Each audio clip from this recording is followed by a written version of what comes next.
മിനോക്സിൽ use ചെയ്യാൻ തുടങ്ങിയിട്ട് ഇത് 9ാമത്തെ ആഴ്ചയാണ്. ഇങ്ങനെയായിരുന്നു ഞാൻ സ്റ്റാർട്ട് ചെയ്തത്. ഇതാണ് ഇപ്പോഴത്തെ എൻ്റെ അവസ്ഥ. എൻ്റെ ക്രൗൺ ഏരിയയിലാണെങ്കിലും സൈഡ് ഭാഗങ്ങളിലാണെങ്കിലും നെറ്റിയുടെ ഭാഗങ്ങളിലാണെങ്കിലും അത്യാവശ്യം നന്നായിട്ട് തന്നെ കവറായിട്ടുണ്ട്. എല്ലാ ഭാഗവും ഒരേ തിക്കായി വന്നിട്ടുണ്ട്. വെറും 9 ആഴ്ച കൊണ്ട് ഇങ്ങനെ ഒരു മാറ്റം വരിക എന്ന് പറഞ്ഞാൽ ഇത് വലിയ കാര്യം തന്നെ. ഇദ്ദേഹം പറയുന്നതിൽ എന്തെങ്കിലും വസ്തുതയുണ്ടോ എന്നല്ലേ നിങ്ങൾ ഇപ്പോൾ ആലോചിക്കുന്നത്?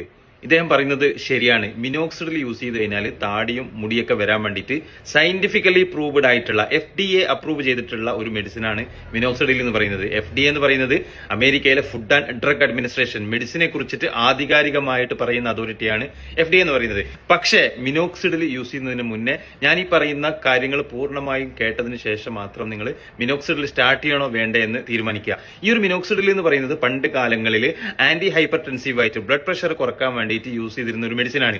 ഈ മെഡിസിൻ യൂസ് ചെയ്യുന്ന ആളുകളിലൊക്കെ അതിന്റെ സൈഡ് എഫക്റ്റ് ആയിട്ട് മുടി വളരുന്നത് കണ്ടപ്പോൾ, ശരീരത്തിന്റെ പല ഭാഗങ്ങളിലും ഹെയർ ഗ്രോത്ത് കണ്ടപ്പോഴാണ് ഇത് മിനോക്സിഡിൽ എന്ന് പറയുന്ന ഈ ഒരു മെഡിസിന് ഹെയർ ഗ്രോത്തിന് വേണ്ടിയിട്ട് യൂസ് ചെയ്യാൻ തുടങ്ങിയിട്ടുള്ളത്.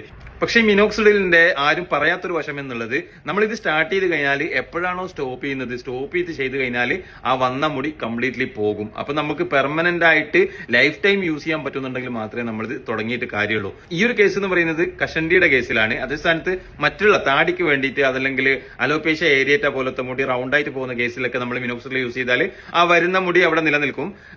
കഷണ്ടിയുടെ കേസാണെന്നുണ്ടെങ്കിൽ മുടി ആദ്യം പോയതിനേക്കാൾ ഡബിൾ സ്ട്രോങ്ങിലായിരിക്കും പിന്നീട് പോകുന്നുണ്ടാവുക. ഇത് നമ്മൾ ഏത് പ്രൊഡക്റ്റ് വാങ്ങിച്ചു കഴിഞ്ഞാലും അതിന്റെ ഒരു ലീഫ്ലെറ്റിൽ ഈ കാര്യം അവർ മെൻഷൻ ചെയ്തിട്ടുണ്ടാവും.